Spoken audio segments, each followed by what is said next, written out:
Hello and welcome to the Capital Games Movie Club. I am the Wiz. Did you hear that? I hear every time a bell rings, Zero gets his wings. He's not here, of course, but we'll go on without him for now. Alright, so today we are talking about the Hollywood Christmas classic, It's a Wonderful Life, the 1946 film directed by Frank Capra, starring James Stewart, Donna Reed, and Lionel Barrymore. I love Christmas. I've always loved Christmas. I love Christmas music. I love the holidays. Even when I have had a really shitty year, somehow I still enjoy Christmas time. But I don't like Christmas movies. To be fair, I haven't seen many Christmas movies, but the ones I've seen are meh at best. And even if I count the ones that I don't really think are Christmas movies, like the whole thing with Die Hard being a Christmas movie, just because it's set in Christmas, is kind of like, okay, I guess that counts. But and I like Die Hard a lot, actually. But for the most part, like Christmas-themed movies or movies set in Christmas tend to be not great. I'm looking at right now a list of movies that are considered the greatest Christmas movies. You know, Bad Santa's good. I like Elf. I like Elf a lot, actually. But Home Alone, I never really liked. Yeah, Charlie Brown Christmas is fine. Scrooge is okay. But yeah, like the original Miracle on 34th Street is very good. The remake, not so much. But yeah, The Shop Around the Corner is good. But yeah, like I'm not. The Nightmare Before Christmas is fine. I know that a lot of people love that movie. I'm not that big of a fan, but hey, you know, that's no big deal. Christmas movies, I have a big hole in my library when it comes to Christmas movies. And I think I know why that is. When I got really into film and watching film and wanting to cover the industry and follow the industry, it's like 95, 96, 97, when I was like 13, 14 years old. December and November, even for, I would say, people who are not really big into movies, would be the holiday movie rush. But November and December to me is where all the best movies would come out. The art house films, the Oscar bait films, essentially. And when I was younger and into movies, I followed the Oscars a lot. So I would want to see the films that a lot of people were thinking that were going to be in the Oscar runnings. So I would essentially skip all the Christmas movies and go see those Oscar bait movies in the theaters. And that's kind of why I just not got into... I think really that is the reason why I never got into Christmas movies. I can't say I hate Christmas movies, but I've seen a few, and I'm not entirely impressed with them, to be frank. And I know it's a mindset thing, but my feeling is always with any movie, no matter what time and place you're watching it, is that when you watch it, it is good all year round. And there are very few films that are Christmas movies that I could see like them being good no matter when you watched it. Like Die Hard, okay? I can watch Die Hard at any time of the year and say, that's a good movie. I don't know about You've Got Mail, or The Shop Around the Corner, or Muppet Christmas Carol, or Scrooged, or Charlie Brown Christmas. You have to really be in the Christmas spirit and in the mood to watch those movies. So that's kind of why I've got a big hole when it comes to Christmas movies. And that's why we are covering It's a Wonderful Life, starring James Stewart, Carol Reed, and Lionel Barrymore. Right off the bat, let's get into performances of this movie. Okay, so let's talk about James Stewart first for performances. I've always liked James Stewart. And to some people, he's an acquired taste, and you have to deal with, I guess, his speech and his accent that threw some people off, which I never understood why. I mean, whatever, he has an accent. But I've always liked him as a performer, and I could see why everyone loved him in this movie. He is so good in this movie. He carries the film throughout the movie, and because the film relies on him so much to be likable and to identify with him and go through with going through his trials and tribulations, he plays the gamut of emotions and this performance really well. Like I was actually very surprised because I was going into this movie thinking this was not going to be that deep of a movie. Yes, it's a popular movie, but usually popular movies aren't really very deep or have really good performances in them. But this really is an exception. He does a really good job playing George Bailey in this. From being a teenager slash college student, which that's a stretch, to when he was an adult with being married and with kids. This type of performance that he has to play, he has to be sympathetic. Well, having people understand and sympathize with his plight. A lot of people have a hard time sometimes feeling bad for people who, I guess, settle or who don't get the things they want in life or get frustrated in their lot in life. And a lot of people like to dismiss it and go, oh, you should just be happy with what you have. Or you know, there are people who have worse, like, and just dismiss it outright. And that's really, with people, I guess, you know. I mean, that's usually what people will say to you when you're frustrated about, let's say, where your life has gone at this point. And that makes a performance like that really hard to resonate with, because you then have to hope that the audience is liking the character enough to not only cheer for his triumphs, but sympathize with the fact that things are just not going the way it was planned. And his performance is so good that I could see why a lot of people still resonate with this character and still like George Bailey. Despite him kind of being a jerk at certain points of the movie, it's understandable when he is, but he lashes out in the wrong way, which we all do at times. But to still make James Stewart's performance still resonate and still to be likable and you want to root for him, it really just shows how great of a performance that James Stewart did in this movie. Really, really good performance. Carol Reed is pretty good in this movie. She unfortunately doesn't have much. Well, she has a little to do. I mean, she does the same things that James Stewart does. It goes through high school to college to being an adult, and she's more believable in that age transition, only because she doesn't look like she ages at all. But you know that happens. But yeah, she was pretty good as the love interest in this movie. Lionel Barrymore is actually pretty good in this. He plays Mr. Potter. He is a stereotypical kind of villain in this movie, but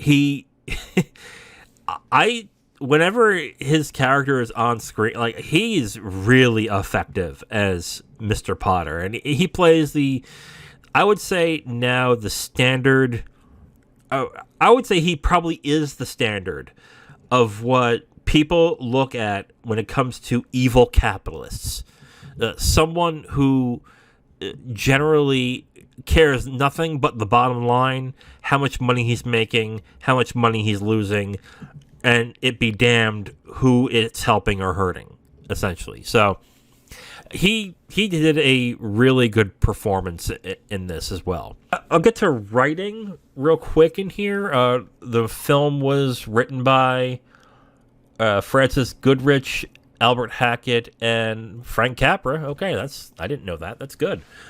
The screenplay is really good. I'm surprised at the direction that this film went in this. I'll get to why and spoilers in that one. But when I'm starting to now notice why some people call films like, let's say, like Love Actually, Notting Hill, About Time, Capra-esque. They can take deep, sometimes troubling content and subject matter and still give it like a whimsical, happy feeling and happy face to it, which is really hard to do without it being too saccharine and just really corny to a certain extent. So that the writing is very good in this as well.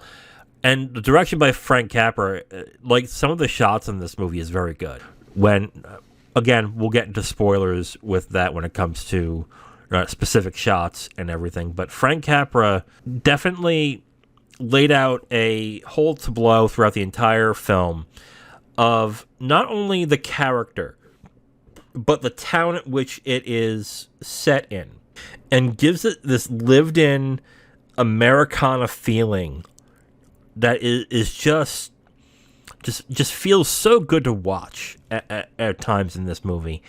I had a smile throughout my face when watching this. It is such a joy. It's a not really a joyous film, but at the end it was, which is a standard thing with these types of movies. So yeah, I think it was directed very well by Frank Capra. I'll get into spoilers as to why that is in the movie. I really got nothing bad to say about this. It's not a perfect movie. It's not... I mean, I don't give 5 stars for a movie that I've only seen once. I just don't believe in doing that. But I can definitely see why this is some people's not only favorite Christmas movie, but also their just a favorite movie, period. It is such a happy... kind of not happy. It's a life-affirming film. It's a film that I would say when you're down, and I understand now when people are down, and when they pop in this film, they realize, there is meaning to their life anyway, no matter what's going on in their lives and how they feel and what's going on in their lives. So I definitely felt that when watching this film, and to be fair, I'm as much as I like watching really challenging films, I'm deep down a softie. I like romance films. I like happy films. And I can definitely see why so many people and so many film lovers love this movie. And yeah, I'm fast becoming one of them. I might watch this again before the holiday is over. But yeah, this is a really good movie. I really enjoyed this. All right, let's get into spoilers. If you haven't watched It's a Wonderful Life, if you're one of the people like me who didn't watch It's a Wonderful Life until today, you can stop right now and come back once you're done. We will get to spoilers in 5, 4, 3, 2, 1. I had a few surprises when I watched this movie.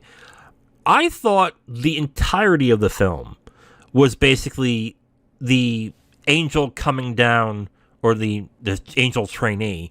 It comes down to prevent George from committing suicide by showing what his life would be like, if he was gone. I thought that was the entire movie. I didn't realize that this was a character study movie. Again, I didn't read much about this film. I didn't know much about it. I really never had an interest in watching this until today. Well, no, that's not true. I've had interest beforehand.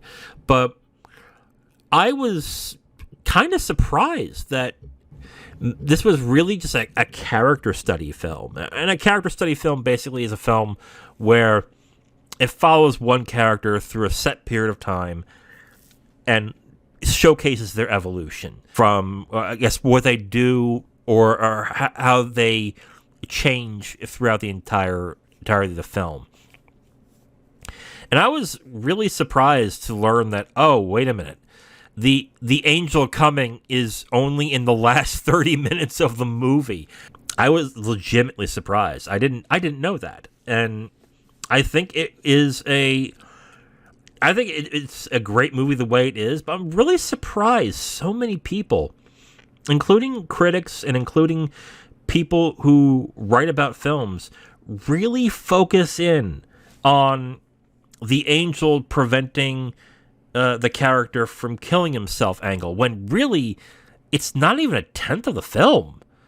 Like, the angel doesn't come in until an hour and 45 in, if I recall correctly. So I was kind of surprised by that, but it definitely works, because if that's what was making me curious about the film before I watched it, because I thought to myself, how are they going to set up me caring about this character who wants to kill himself? And this was before I realized what it was. I thought most of the movie was that.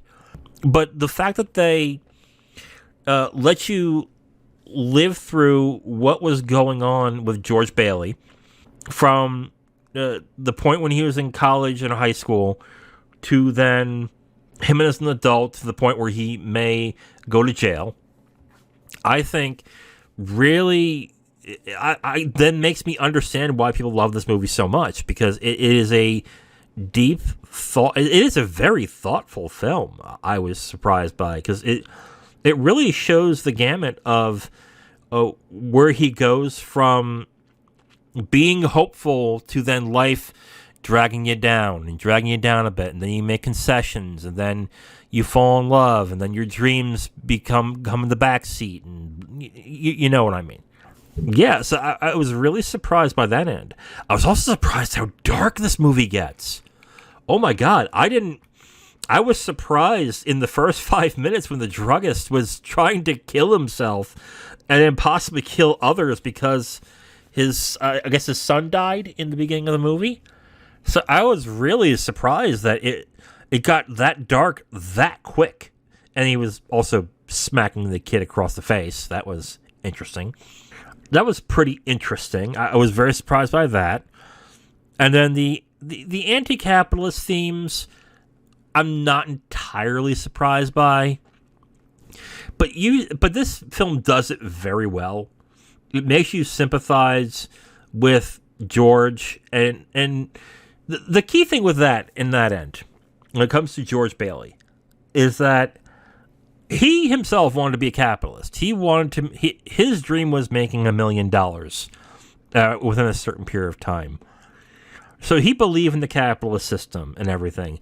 And then his evolution from being that way to then going against Mr. Potter was believable in a good extent. They did that very well in this movie as well, when it came to him starting to realize the way Potter is not really the best way to be in the movie. So I believe that, like, that's a key thing in this movie that I think a lot of Christmas movies don't get right, is to make it believable. It's to make you believe that this is actually, to an extent, possible, except for maybe the ending, but it's still kind of a sweet kind of ending of the movie. So, directed pieces from Frank Capra. There are some really good shots in the movie. Him running throughout the town in both the sequence where he no longer exists and the sequence when he gets his life back are shot really well. The sequence where he's watching, where George is considering killing himself, and he's watching the ocean, and you see the waves. That was a beautiful shot. This is a really well-directed movie in certain sequences in this movie. So yeah, another really well-directed movie by Capra. We did Arsenic and Old Lace in October, and that was a really good movie. That was a pretty good movie as well. But this is much better. This is a really well-shot movie. The only issue I really have, I think some will be like, yeah, you're being a little too picky. And you might be right. You might be right when it comes to me being picky about this. The ending, the last, I say 5-10 minutes, where it just kind of wrapped itself in a bow real tight, and it had that really happy ending, where the whole town essentially came in to put money down for the bank, put money down so the bank would not default and Bailey wouldn't get arrested. I think the better ending would be someone saw what Potter did and stole that money, and then maybe he got arrested, or I don't know. I'm not really thrilled with that ending. I'm not enough to demerit it or to knock it, but I think that could have it could have ended in a little bit of a better way. But that's also kind of the theme of the movie, is the fact that George not only fell in love with his then wife from that town, he fell in love with the town to a certain extent. So I guess that kind of works.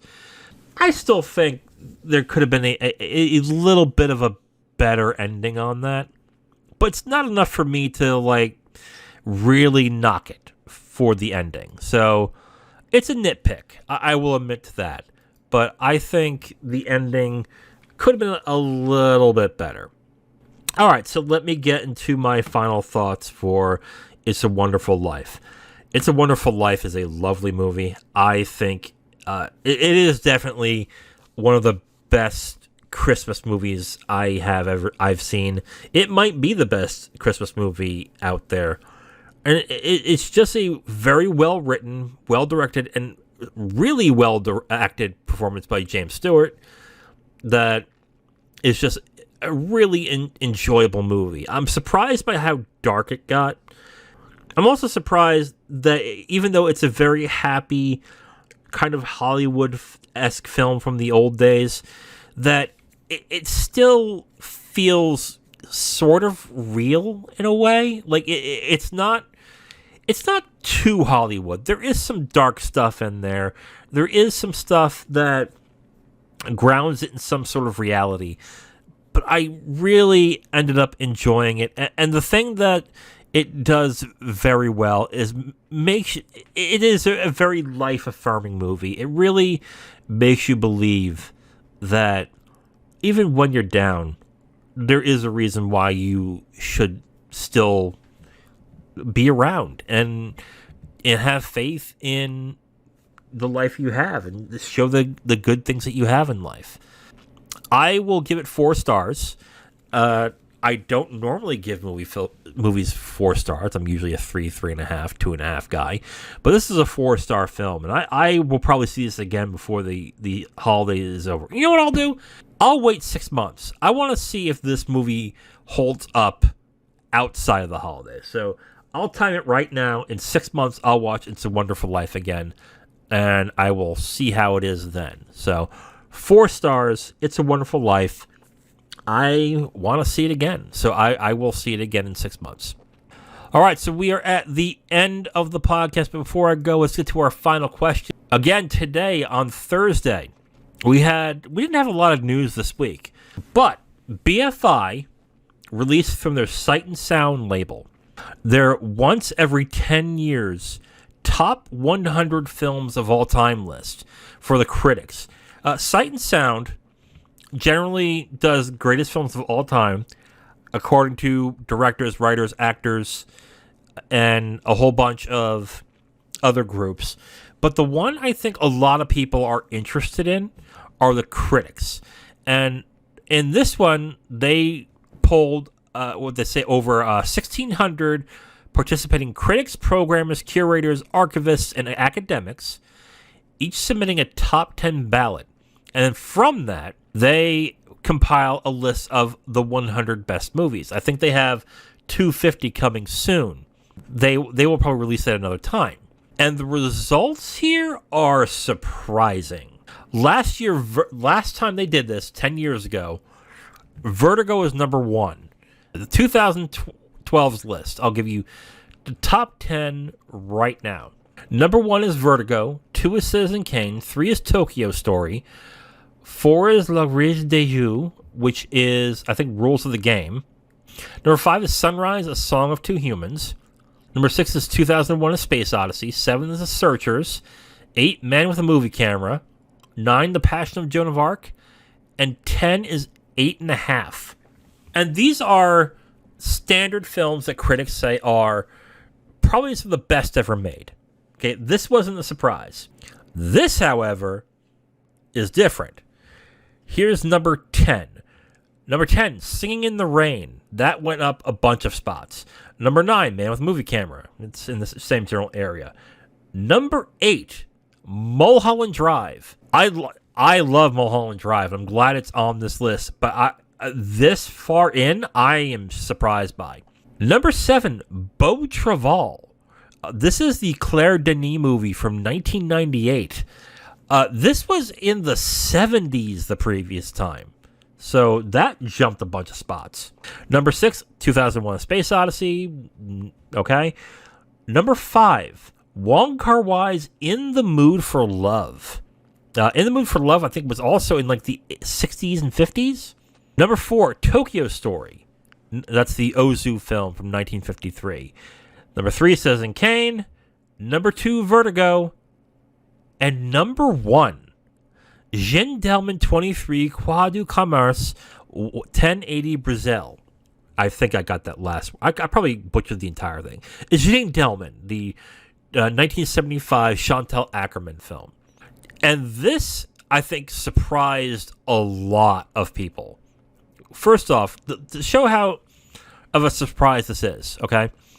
Jeanne Dielman was in the 2012 list. It was number 35.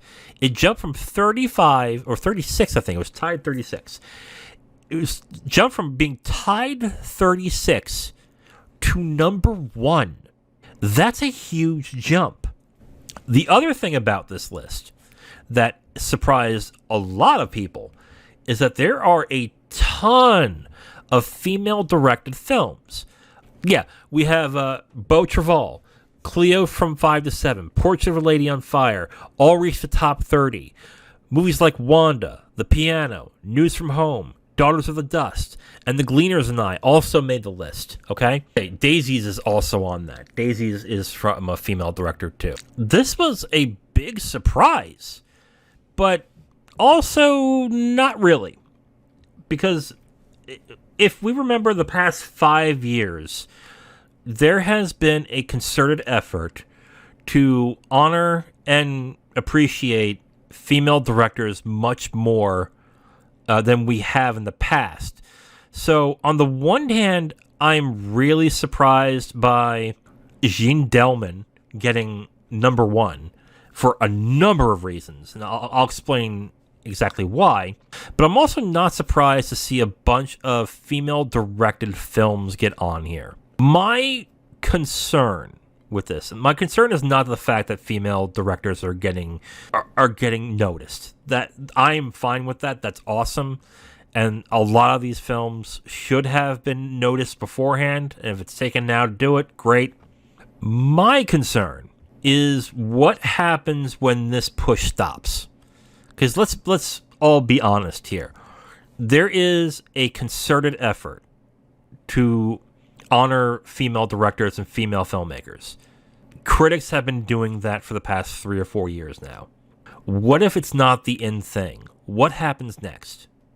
Because it is kind of the in thing. It is the thing that the people are making a very concerted effort to honor these deserving filmmakers. My fear is that, let's say in 2032, when this push is done, that I think a lot of these movies are probably either gonna drop off the list entirely, or they're gonna be jumped back to where they were previously.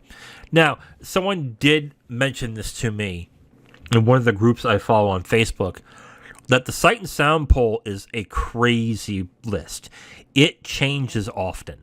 So it may not be that big of a surprise if things jump around the way it did. That's really my fear in this, is that suddenly Jeanne Dielman will go from number 1 to number 70, or go to 1 to 50, or 1 to 30, or something like that. And Jeanne Dielman getting this is the thing that is really surprising for a couple of reasons. One, Jeanne Dielman is an experimental film. If you look at the other films on here, let's look at the top 10 again. Like, we have a documentary, we have a musical. Mulholland Drive is kind of a mess of different things, beautiful mess. We got another romance, science fiction, drama.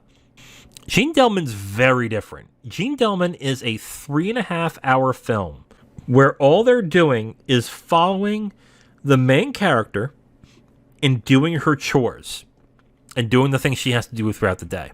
It's a 3.5-hour film. I haven't seen the movie, personally. I own it because I intend on watching it, and I've always intended on watching it, but I'm going to be dead honest. The runtime is, let's say this, the runtime and the themes is something I have to be in the mood for. I have to be like, okay, I'm prepared to watch a 4-hour film, let's go. And that's kind of rare nowadays. Like, I had to really, like, say to myself one time, okay, I'm going to watch Showa, the 8-hour documentary. Okay, I'm just going to sit down and do it. Here we go. And I just got to push myself to do that. I think this might be a cool thing to do next month for January. Just go through this greatest of all time and pick out the ones I haven't seen, put them on a wheel, and just randomly choose which ones I'm going to watch. So this will be, I think this is an interesting list. I'm not angry at all about any of this. I think it's interesting. It's going to be really interesting to see what happens 10 years from now in this. Oh, other things that also got into this as well that are new. Get Out got tied for number 95, which I was a bit surprised. I'm not a fan of Get Out, but I'm also not a fan of horror. So that's most likely why. Tropical Malady got in there. I think the ones that made me... Parasite's in there as well at number 90. It's tied at 90. I think the one that I was really excited that was in there was Spirited Away and My Neighbor Totoro. Spirited Away is tied for 75. My Neighbor Totoro is 72 tied. And I'm surprised... I'm not surprised by Spirited Away. But I'm really surprised by My Neighbor Totoro because I remember when this film came out. I mean, critics liked it a lot, but they still treated it like a kid's film. And I know tastes have coalesced and changed, but of Miyazaki's films, I think critics were more receptive to Princess Mononoke than they were My Neighbor Totoro.